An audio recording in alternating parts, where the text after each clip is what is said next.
and welcome to the first mix of 2018.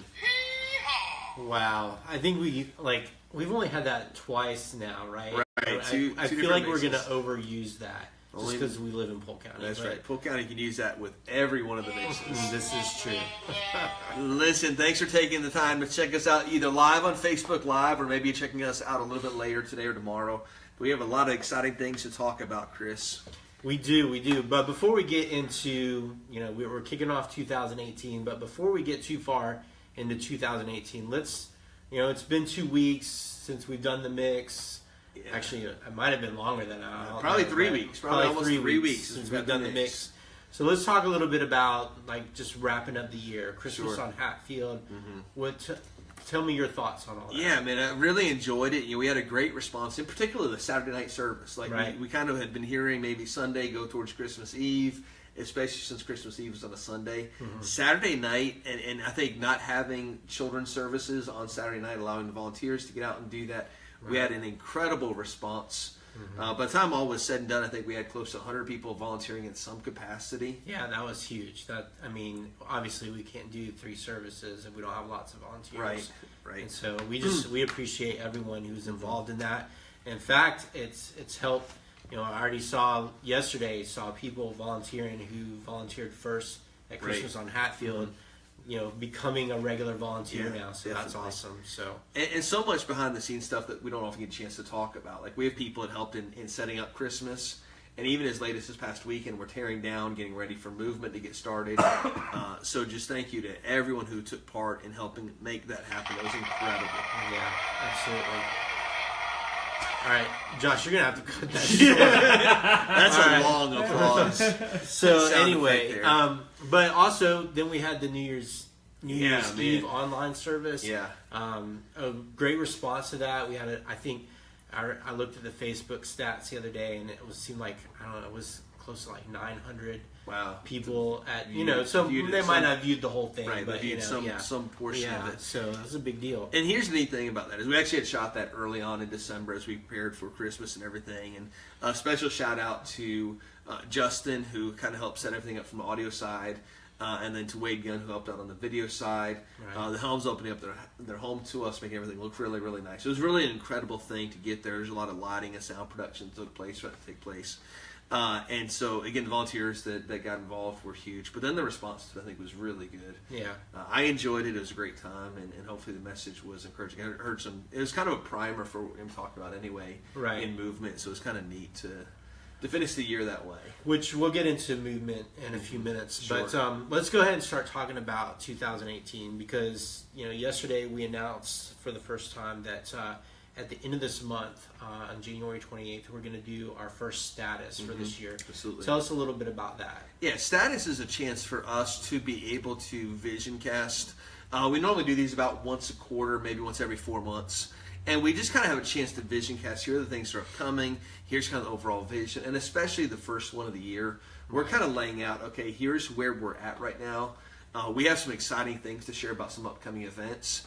We're hoping at Status Night to announce for the first time, we already have it locked in, but to announce for the first time publicly our dates for Honduras 2018. Cool. A little bit of a change of pace there. We had a little more time to plan for that. So I'm really excited to see what that looks like. And also I'm hoping we can hold off until that point to announce. Along with that, we have a really cool fundraiser we're going to be doing for the first time as a church coming up in April. So we're kind of excited about that. I know what it is, and so I have this feeling that you're not going to be able to wait till the 28th to let it leak out at some point. It might get out publicly because we have to do some things to kind of get there. Okay. But I think for our area, it's going to be one of those things where people kind of really fall in love with it and get behind it. So all right. But talk about the food for a second. Right. This is a big deal. Yeah, we didn't talk about this yesterday during the service, but we talked about it in staff this morning. Basically, here's what we're going to do for food at Status, because that's a big part of Status is we get to eat together. I like to eat. So what we're going to do, since it's still going to be January now, it might not be quite as cold as it was this past week, but who knows? Maybe. It's Florida. Could be 30, it could be 80. We don't know yet. Yeah, exactly. But anyway, we're going to go ahead and we're going to do, we're just going to ask people to bring a soup or a chili or something. He was waiting for that one. He was ready for it. Or something that was, something that go along with that. Like maybe you make chili and you like cornbread with it, or crackers, or whatever that looks like. Bring that with you, and we're gonna provide all the drinks for that.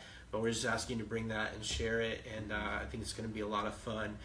But I know we were having this discussion like before Christmas. I don't even remember why, but the big philosophical question is chili a soup? Yes. Do you know the answer to this? We actually did, but I want to turn to our extraordinary of all things random, Right. over easy back there, because he's the one that found the answer to this about He is chili actually a soup? It is not. It is not. No. So what is it?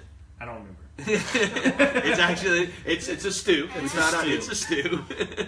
But we looked it up, found out that chili is not a soup, but it is a stew, which is Okay. very closely linked. They're in the same food family. Which I my guess. understanding was that a stew sometimes you can always eat it with a fork, and a soup is a spoon, or was I or don't is know. that, It am has I to do with the imagining that? thickness for Okay, sure. It has to do right. with the thickness of it, which is when then my wife makes like this white chicken chili, which is Mm-hmm. kind of more liquidy, and then I get thrown off entirely. No. Like I think that's more of a soup than it is a All chili. right, just bring whatever you like to make. Yeah. Bring it, and we'll eat it. Yes. Speaking of which, though, before we move on, because we have some pressing stuff to get to, but speaking of chili, tonight it's kind of a big deal. The national championship is taking place.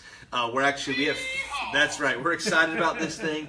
We have family group on Monday night, so we're actually making chili to go with it. And then we're going to sit around afterwards, and Josh is going to overuse that one for sure. Give the youth pastor the farting machine right there. But I just want to know from our group, people who care about sports and people who maybe don't care as much about sports, who are you picking? Who's going to be the national championship? Who's going to be the national champion after tonight? Over easy. UCF. UCF claiming their share of the national championship. It's been intriguing to watch it. That's been very, very cool to watch. I love UCF. I'm not sure that they deserve the title of national champion, although I love what they did this year, and I'm sad to see Scott Frost leave. Chris, any take on that?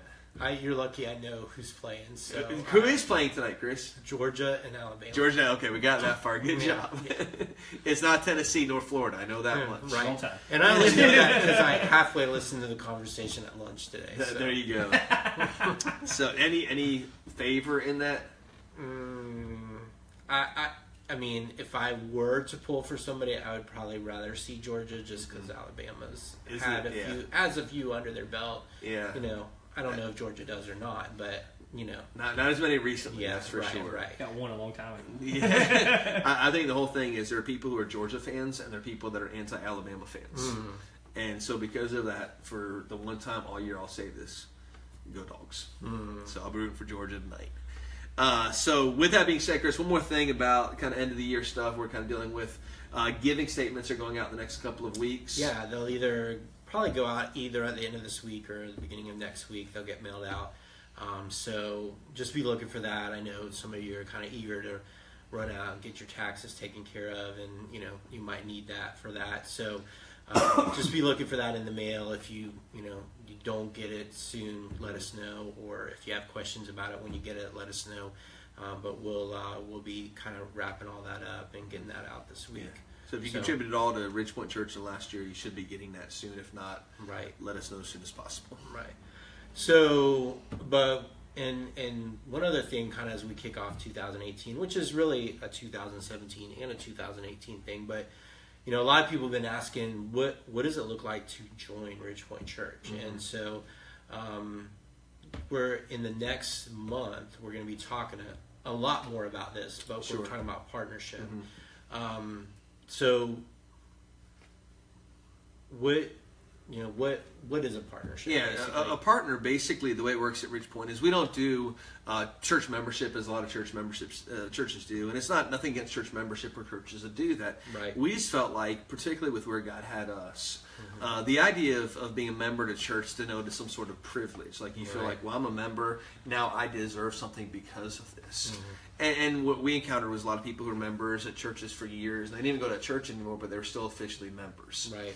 And so for us, partnership was about us kind of challenging our people to engage and saying we want to be partners with Ridgepoint Church in three particular areas, which I'll let you get to in a second. But in three particular areas But to say that to be a partner, it's a yearly commitment, saying I'm going to choose to, in 2018, be a partner with Ridgepoint Church in these areas. Right. And so it's kind of like the idea of membership, but more that I'm buying into responsibility. I'm taking ownership of what's going on. What's going on. And this will be our 5th year of doing this. So it's something that we've been kind of building on, and it's an annual thing. It's not, you mentioned the idea that sometimes we join a church and then we're on the rolls for 20 years, even though we never don't go there anymore.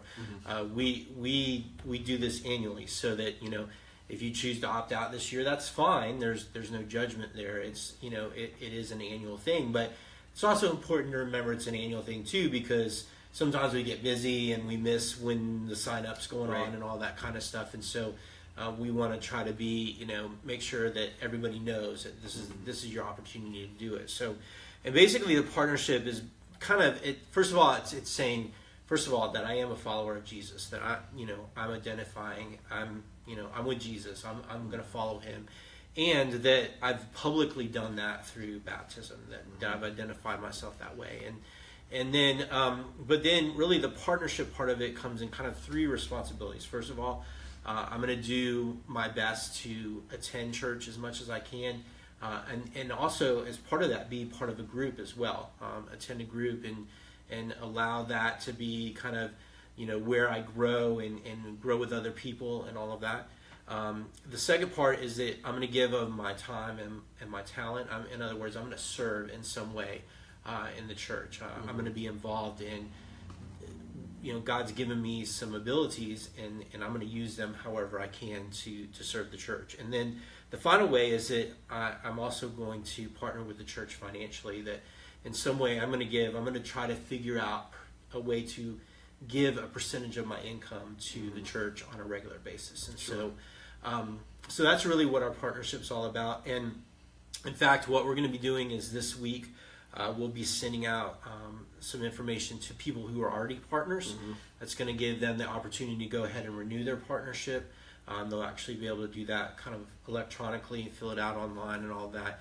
But then in the services over the next couple of weeks, we'll be talking about it and more. There'll actually be a physical card that you can fill out if you're not already a partner.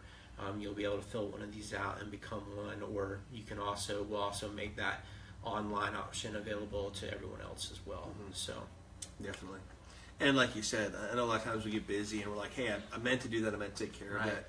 We don't push this very often. It's normally just the beginning of the year that we've mentioned this publicly. Right. But you can join at any point during the year. If you decide 2 months down the road you want to do this, that's awesome.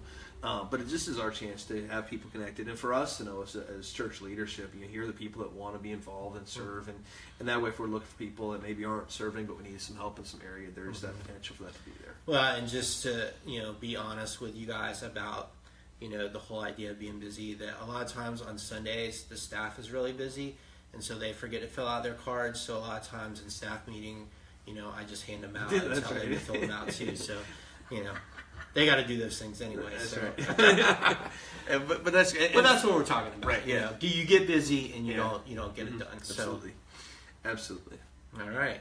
So let's talk about, we kicked off the series yesterday, Movement. So far, this is my favorite series of 2018. Absolutely, I say that. Yeah. And yesterday, the favorite sermon of the series. That's true. All right. So anyway, we're talking about this idea that we want God to, we want to be part of a big movement. We want to see God move.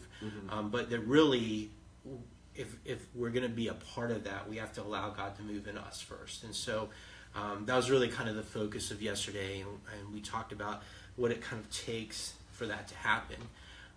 In fact, at the end of the message, you talked about really 2 ways that we can kind of engage at this level.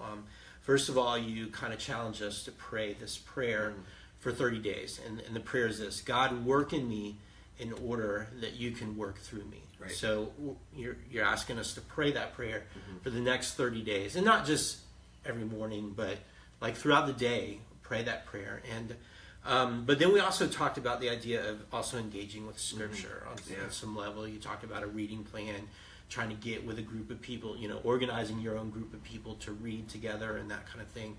But I want to kind of focus in on something you said in the first service, and you might have said it in the second service too. I don't remember, but I know I had it in my notes from the first service. But you were talking about the idea of reading Scripture, and you kind of made this kind of offhanded comment, and it was that spirituality or our faith is really more kind of like a slow cooker than it is a microwave. That and that really resonated with me because I tend to do things a little slower than everyone else, and so now we have slow cooker and over easy. Right. I got you.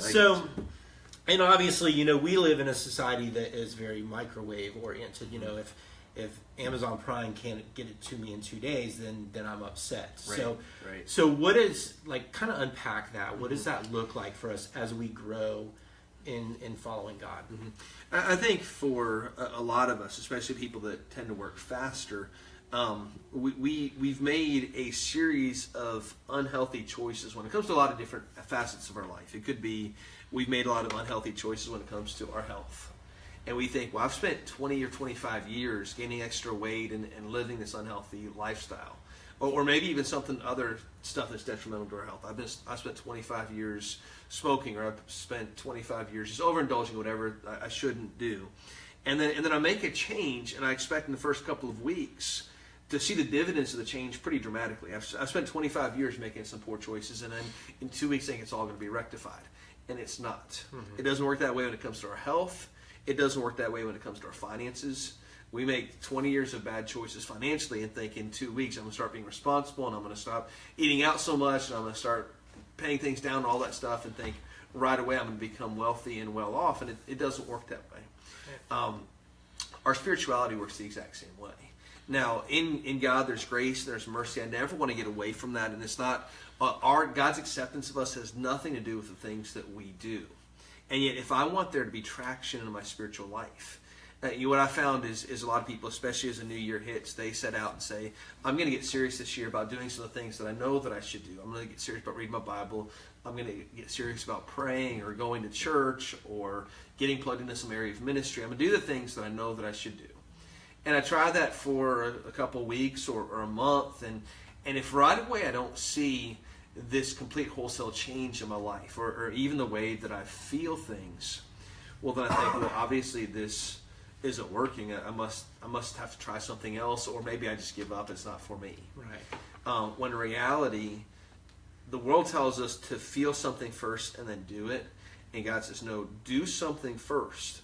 And it might take months, years, or even decades. And Chris, you and I were not comfortable with that. Right. I want instant gratification.